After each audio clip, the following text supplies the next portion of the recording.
ನಮಸ್ತೆ news Karnataka one ಟಿವಿಗೆ ಸ್ವಾಗತ. ಈ ದಿನದ ದೇವನಹಳ್ಳಿ ಪಟ್ಟಣದ ಸೂಲಿಬೇಲೆ ರಸ್ತೆಯಲ್ಲಿರುವಂತಹ ಬ್ರಿಗೇಡ್ ಆರ್ಚರ್ಸ್ ಕ್ರೀಡಾಂಗಣದಲ್ಲಿ ನಡೆದಂತಹ ಕರ್ನಾಟಕ ಕಾರ್ಯನಿರತ ಪತ್ರಕರ್ತರ ಸಂಘ ಬೆಂಗಳೂರು ಗ್ರಾಮಾಂತರ ಜಿಲ್ಲಾ ಘಟಕ ಸಂಯುಕ್ತ ಆಶ್ರಯದಲ್ಲಿ ಜಿಲ್ಲಾ ಮಟ್ಟದ ಕ್ರೀಡಾಕೂಟ ಹಾಗೂ 2025-2028ನೇ ಸಾಲಿಗೆ ಆಯ್ಕೆಯಾದಂತಹ ನೂತನ ಪದಾಧಿಕಾರಿಗಳು ಹಾಗೂ ಜಿಲ್ಲಾ ಕಾರ್ಯಕಾರಿ ಸಮಿತಿ ಸದಸ್ಯರುಗಳ ಪದವಿ ಸ್ವೀಕಾರ ಸಮಾರಂಭ ಕಾರ್ಯಕ್ರಮ ನಡೆದ ಸುದ್ದಿ ನಿಮ್ಮ ನ್ಯೂಸ್ ಕರ್ನಾಟಕ ಒನ್ ಟಿವಿಯಲ್ಲಿ ವೀಕ್ಷಿಸಿ.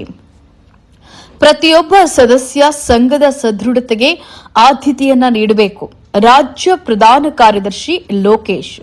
ನೂತನ ಪದಾಧಿಕಾರಿಗಳು ಹಾಗೂ ಜಿಲ್ಲಾ ಕಾರ್ಯಕಾರಿ ಸಮಿತಿ ಸದಸ್ಯರುಗಳ ಪದವಿ ಸ್ವೀಕಾರ ಸಮಾರಂಭ ದೇವನಹಳ್ಳಿ. ಪ್ರತಿಯೊಬ್ಬ ಪತ್ರಕರ್ತರ ನಡೆ ನುಡಿ ಎಲ್ಲವನ್ನ ಸಾರ್ವಜನಿಕರು ಗಮನಿಸುತ್ತಿರ್ತಾರೆ. ಸಾಧ್ಯವಾದರೆ ಧನಾತ್ಮಕವಾಗಿ ಸ್ಫೂರ್ತಿಯಾಗಬೇಕೆ ಹೊರತು ದುರ್ನಡತೆಗೆ ಪ್ರೇರಣೆಯಾಗಬಾರದು ಹಾಗೂ ವೈಯಕ್ತಿಕ ದ್ವೇಷಗಳನ್ನು ಬದಿಗಿಟ್ಟು ಸಂಘದ ಪ್ರತಿಯೊಬ್ಬ ಸದಸ್ಯನು ಸಂಘದ ಆರ್ಥಿಕ ಅಭಿವೃದ್ಧಿಯೊಂದಿಗೆ ಸದೃಢತೆಯನ್ನು ಕಾಪಾಡಿಕೊಳ್ಳಲು ಮೊದಲ ಆದ್ಯತೆಯನ್ನ ನೀಡಬೇಕು ಅಂತ ಹೇಳಿ ರಾಜ್ಯ ಕಾರ್ಯನಿರತ ಪತ್ರಕರ್ತರ ಸಂಘದ ಪ್ರಧಾನ ಕಾರ್ಯದರ್ಶಿ ಲೋಕೇಶ್ ಹೇಳಿದ್ರು. ಅವರು ಬೆಂಗಳೂರು ಗ್ರಾಮಾಂತರ ಜಿಲ್ಲೆ ದೇವನಹಳ್ಳಿ ಪಟ್ಟಣದ ಸೂಲಿಬೇಲೆ ರಸ್ತೆಯಲ್ಲಿರುವಂತಹ ಬ್ರಿಗೇಡ್ ಆರ್ಚರ್ಸ್ ಕ್ರೀಡಾಂಗಣದಲ್ಲಿ ನಡೆದಂತಹ ಕರ್ನಾಟಕ ಕಾರ್ಯನಿರತ ಪತ್ರಕರ್ತರ ಸಂಘ ಬೆಂಗಳೂರು ಗ್ರಾಮಾಂತರ ಜಿಲ್ಲಾ ಘಟಕ ಸಂಯುಕ್ತ ಆಶ್ರಯದಲ್ಲಿ ಜಿಲ್ಲಾ ಮಟ್ಟದ ಕ್ರೀಡಾಕೂಟ ಹಾಗೂ 2025-28ನೇ ಸಾಲಿಗೆ ಆಯ್ಕೆಯಾದಂತಹ ನೂತನ ಪದಾಧಿಕಾರಿಗಳು ಹಾಗೂ ಜಿಲ್ಲಾ ಕಾರ್ಯಕಾರಿ ಸಮಿತಿ ಸದಸ್ಯರುಗಳ ಪದವಿ ಸ್ವೀಕಾರ ಸಮಾರಂಭ ಕಾರ್ಯಕ್ರಮವನ್ನು ಉದ್ಘಾಟಿಸಿ ಮಾತನಾಡಿದರು. ರಾಜ್ಯದಾದ್ಯಂತ ಪದಗ್ರಹಣ ಸಮಾರಂಭಗಳಿಗೆ ಪ್ರವಾಸವನ್ನ ಮಾಡಿದ್ದೇನೆ. ಇತರ ಜಿಲ್ಲೆಗಳಲ್ಲಿ ಸೋಲು ಗೆಲುವು ಸಾಮಾನ್ಯವಾಗಿ ಸ್ವೀಕಾರವನ್ನ ಮಾಡಲಿದ್ದಾರೆ. ಆದರೆ ಬೆಂಗಳೂರು ಗ್ರಾಮಾಂತರದಲ್ಲಿ ಇನ್ನೂ ಸೋಲಿನ ನೋವು ಮಾಸಿಲ್ಲ.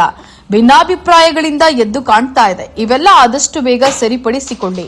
ಚುನಾವಣೆಯ ಮುಂಚೆ ಗುಂಪುಗಾರಿಕೆ ಇದ್ರೂ ಕೂಡ ಚುನಾವಣೆಯ ನಂತರ ಎಲ್ಲರೂ ಸಂಘದ ಅಡಿಯಲ್ಲೇ ಬರ್ತಾರೆ. ಸಂಘದ ಯಾವುದೇ ಕಾರ್ಯ ಚಟುವಟಿಕೆಗಳಲ್ಲಿ ಒಗ್ಗಟ್ಟಾಗಿ ಭಾಗಿಯಾಗಿ ಸಹಕಾರದಿಂದ ಸಂಘವನ್ನ ಮುನ್ನಡೆಸಿ ಅಂತ ಹೇಳಿ ಸಲಹೆಯನ್ನ ನೀಡಿ ನಂತರ ಬೀದರ್ ಸಮಾವೇಶವು ಮುಖ್ಯಮಂತ್ರಿಗಳ ದಿನಾಂಕ ಬದಲಾವಣೆ ಆಗುವಂತ ಸಾಧ್ಯತೆ ಇದೆ ಅಂತ ಹೇಳಿ ತಿಳಿಸಿದ್ರು. ಇನ್ನು ತಾಲೂಕು ಗ್ಯಾರಂಟಿ ಯೋಜನೆಗಳ ಅನುಷ್ಠಾನ ಸಮಿತಿಯ ತಾಲೂಕು ಅಧ್ಯಕ್ಷ ಸಿ ಜಗನ್ನಾಥ್ ಮಾತನಾಡಿ, ನಮ್ಮ ತಾಲೂಕಿನ ಪತ್ರಕರ್ತರು ಇದೇ ಮೊದಲ ಬಾರಿಗೆ ಕ್ರೀಡಾ ಆಯೋಜನೆಯನ್ನ ಮಾಡಿದ್ದು, ಇಂತಹ ಕ್ರೀಡಾಕೂಟಗಳು ಮುಂದೆಯೂ ಸಹ ಇನ್ನೂ ಹೆಚ್ಚಾಗಿ ನಡೆಯಲಿ. ತಮ್ಮ ಒತ್ತಡದ ಕಾರ್ಯ ಚಟುವಟಿಕೆಯ ನಡುವೆ ತಮ್ಮ ಆರೋಗ್ಯದ ಕಡೆ ಗಮನ ನೀಡಲು ಇಂತಹ ದೈಹಿಕ ಕ್ರೀಡೆಗಳಲ್ಲಿ ಹೆಚ್ಚಾಗಿ ಭಾಗವಹಿಸಿ ಅಂತ ಹೇಳಿ ತಿಳಿಸಿದ್ರು. ಇನ್ನು ಬೆಂಗಳೂರು ಗ್ರಾಮಾಂತರ ಜಿಲ್ಲಾ ಕಾರ್ಯನಿರತ ಪತ್ರಕರ್ತರ ಸಂಘದ ಜಿಲ್ಲಾಧ್ಯಕ್ಷ ಜಿ ಶ್ರೀನಿವಾಸ್ ರವರು ಮಾತನಾಡಿ, ಸಂಘದ ಸದಸ್ಯರೆಲ್ಲರೂ ಬಹಳ ಆಸಕ್ತಿಯಿಂದ ಸ್ಪರ್ಧಾ ಮನೋಭಾವದಿಂದ ಆಟವಾಡಿದ್ದಾರೆ. ಎಲ್ಲ ಸದಸ್ಯರಿಗೂ ಅಭಿನಂದನೆಗಳು ಹಾಗೂ ಇದೇ ರೀತಿ ಮುಂದಿನ ದಿನಗಳಲ್ಲಿಯೂ ಕೂಡ ಒಗ್ಗಟ್ಟಾಗಿ ಸಂಘದ ಬೆಳವಣಿಗೆಗೆ ಶ್ರಮಿಸಬೇಕು ಹಾಗೂ ಶೀಘ್ರದಲ್ಲಿಯೇ ಸಂಘದ ಸದಸ್ಯರಿಗೆ ಆರೋಗ್ಯ ವಿಮೆಯನ್ನ ಮಾಡಿಸಿಕೊಡಲಾಗುವುದು ಅಂತ ಹೇಳಿ ತಿಳಿಸಿದ್ರು. ರಾಷ್ಟ್ರೀಯ ಕಾರ್ಯನಿರತ ಪತ್ರಕರ್ತರ ಸಂಘದ ರಾಷ್ಟ್ರಾಧ್ಯಕ್ಷ ಮಲ್ಲಿಕಾರ್ಜುನ್ ರವರು ಸಹ ಮಾತನಾಡಿದ್ರು. ಈ ವೇಳೆಯಲ್ಲಿ ಕರ್ನಾಟಕ ಕಾರ್ಯನಿರತ ಪತ್ರಕರ್ತರ ಸಂಘ ಬೆಂಗಳೂರು ಗ್ರಾಮಾಂತರ ಜಿಲ್ಲಾ ಘಟಕ ಸಂಯುಕ್ತಾಶ್ರಯದಲ್ಲಿ ಜಿಲ್ಲಾ ಮಟ್ಟದ ಕ್ರೀಡಾಕೂಟ ಹಾಗೂ 2025-2028ನೇ ಸಾಲಿಗೆ ಆಯ್ಕೆಯಾದಂತಹ ನೂತನ ಪದಾಧಿಕಾರಿಗಳು ಹಾಗೂ ಜಿಲ್ಲಾ ಕಾರ್ಯಕಾರಿ ಸಮಿತಿ ಸದಸ್ಯರುಗಳ ಮನವಿ ಸ್ವೀಕಾರವನ್ನ ಮಾಡಿದ್ರು. ಕ್ರಿಕೆಟ್ ಪಂದ್ಯಾವಳಿಯಲ್ಲಿ ಶಿಕ್ಷಕರ ವರ್ಗಕ್ಕೆ ಪ್ರಥಮ ಬಹುಮಾನ, ಬೆಸ್ಕಾಂ ಇಲಾಖೆಗೆ ದ್ವಿತೀಯ ಬಹುಮಾನ, ಗುಂಡು ಎಸೆತದಲ್ಲಿ ಪ್ರಥಮ ಮಲ್ಲೇನಹಳ್ಳಿ ವಿನಯ್ ದ್ವಿತೀಯ, ಮಂಜುನಾಥ್ ಡಿಕೆ ತೃತೀಯ, ವಿನಯ್ ಬಾಲ್ ಬ್ಯಾಡ್ಮಿಂಟನ್ ಸ್ಪರ್ಧೆಯಲ್ಲಿ ಪ್ರಥಮ ವಿನಯ್ ದ್ವಿತೀಯ, ಜಗದೀಶ್ ಕೇರಂ ಆಟದಲ್ಲಿ ಪ್ರಥಮ ಕೆಂಪೇಗೌಡ ದ್ವಿತೀಯ, ಹರೀಶ್ ಲೆಮನ್ ಅಂಡ್ ಸ್ಪೂನ್ ಸ್ಪರ್ಧೆಯಲ್ಲಿ ಪ್ರಥಮ ಮಂಜುನಾಥ್ ಬಿ ಎಲ್ ದ್ವಿತೀಯ, ಮಂಜುನಾಥ್ ಡಿಕೆ ಬಾಲ್ ಬ್ಯಾಡ್ಮಿಂಟನ್ ಸ್ಪರ್ಧೆಯ ಮಹಿಳೆಯರ ವಿಭಾಗದಲ್ಲಿ ಪ್ರಥಮ ಅಶ್ವಿನಿ ದ್ವಿತೀಯ, ನಿರ್ಮಲಾ ಎನ್ ವಿಜೇತ ಸ್ಪರ್ಧಾಳುಗಳಿಗೆ ಮುಖ್ಯ ಅತಿಥಿಗಳು ಪ್ರಶಸ್ತಿ ಪ್ರದಾನವನ್ನ ಮಾಡಿದ್ರು. ಇದೇ ಸಂದರ್ಭದಲ್ಲಿ ತಾಲೂಕು ಗ್ಯಾರಂಟಿ ಯೋಜನೆಗಳ ಅನುಷ್ಠಾನ ಸಮಿತಿಯ ತಾಲೂಕು ಅಧ್ಯಕ್ಷ ಸಿ ಜಗನ್ನಾಥ್, ಕನ್ನಡಪ್ರಭ ಸಂಪಾದಕರು ಹಾಗೂ ರಾಷ್ಟ್ರೀಯ ಕಾರ್ಯನಿರತ ಪತ್ರಕರ್ತರ ಸಂಘದ ರಾಷ್ಟ್ರಾಧ್ಯಕ್ಷ ಮಲ್ಲಿಕಾರ್ಜುನ್, ಜಿಲ್ಲಾಧ್ಯಕ್ಷರಾದಂತಹ ಜಿ ಶ್ರೀನಿವಾಸ್, ಪ್ರಧಾನ ಕಾರ್ಯದರ್ಶಿ ರಮೇಶ್, ರಾಜ್ಯ ಸಮಿತಿ ಸದಸ್ಯ ಮಂಜುನಾಥ್, ಖಜಾಂಚಿ ಮುನಿರಾಜು, ಚುನಾವಣಾಧಿಕಾರಿಯಾದಂತಹ ಹೊನ್ನಮ್ಮ, ಉಪಾಧ್ಯಕ್ಷರು, ನಿರ್ದೇಶಕರುಗಳು ಮತ್ತು ಪದಾಧಿಕಾರಿಗಳು ಸದಸ್ಯರುಗಳು ಭಾಗಿಯಾಗಿದ್ದರು. ಯಾರು ಗೆದ್ದಿರೋ ಹಿಂಗಡೆ ಯಾರು ಇದ್ರೆ ಅವರು ಕೂಡ ನಿಂತ್ಕೊಳ್ಳಿ. ಮಾತಾಡ್ಬೇಡಿ ದಯವಿಟ್ಟು. ಊಟ ಮಾಡೋರು. ಕರ್ನಾಟಕ ಕಾರ್ಯನಿರತ ಪತ್ರಕರ್ತರ ಸಂಘದ 2025-28ನೇ ಸಾಲಿಗೆ ನಡೆದ ಚುನಾವಣೆಯಲ್ಲಿ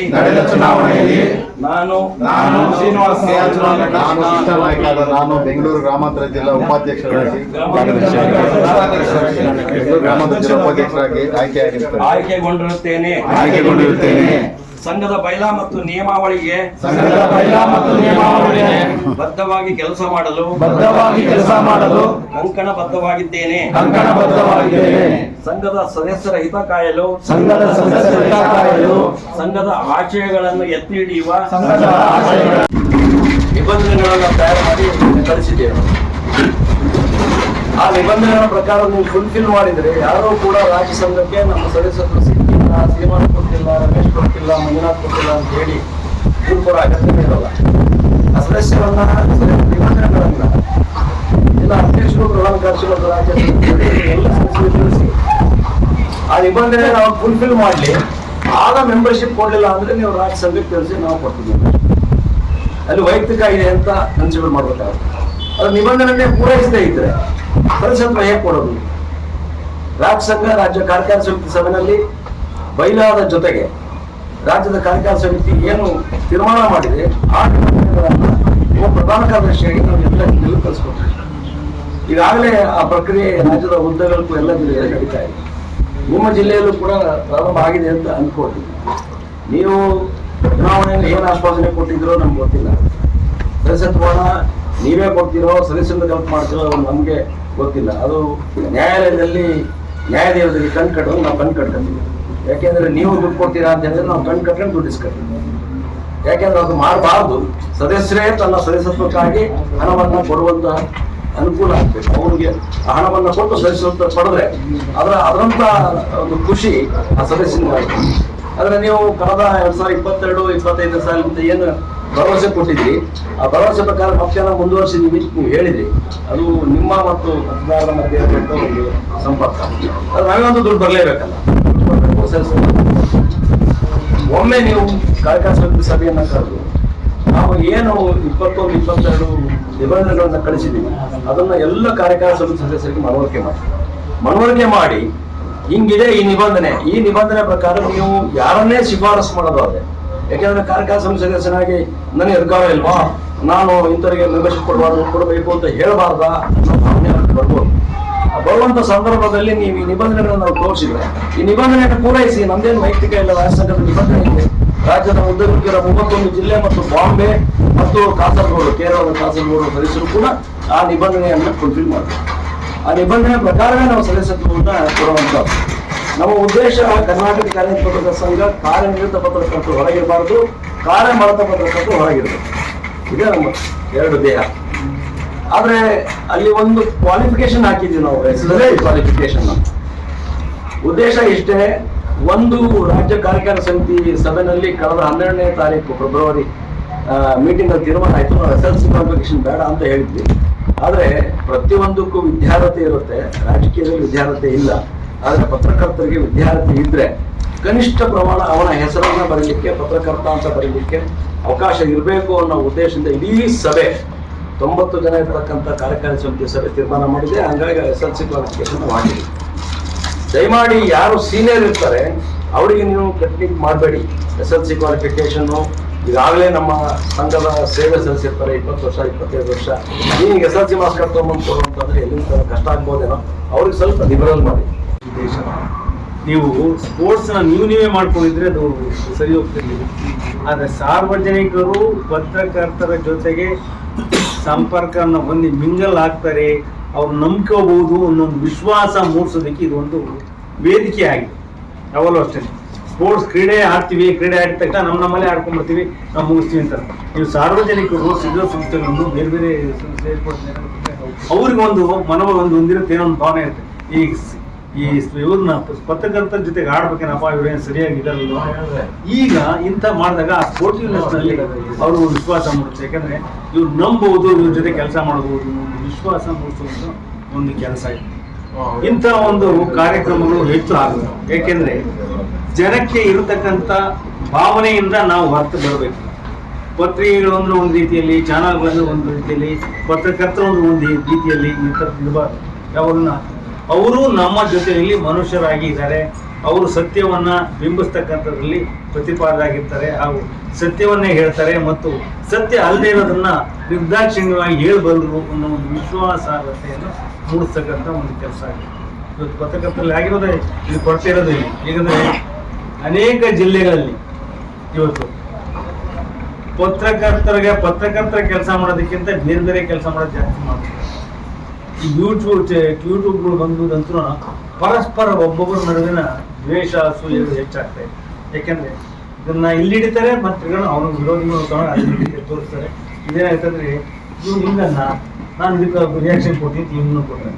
ಇದೇನಾಗುತ್ತೆ ಅಂದ್ರೆ ಇದು ಒಬ್ಬರ ನಡುವೆ ಒಬ್ಬರನ್ನ ಎತ್ತಿಕಟ್ಟಾಗತಕ್ಕಂಥ ಮತ್ತು ಒಬ್ಬರ ನಡುವೆ ಜಗಳ ನಿಷ್ಪಕ್ಷಪಾತವಾಗಿರ್ತ ಪತ್ರಕರ್ತ ಯಾವುದು ಪಕ್ಷಾತೀತವಾಗಿರ್ಬೇಕು, ಜಾತ್ಯಾತೀತವಾಗಿರ್ಬೇಕು.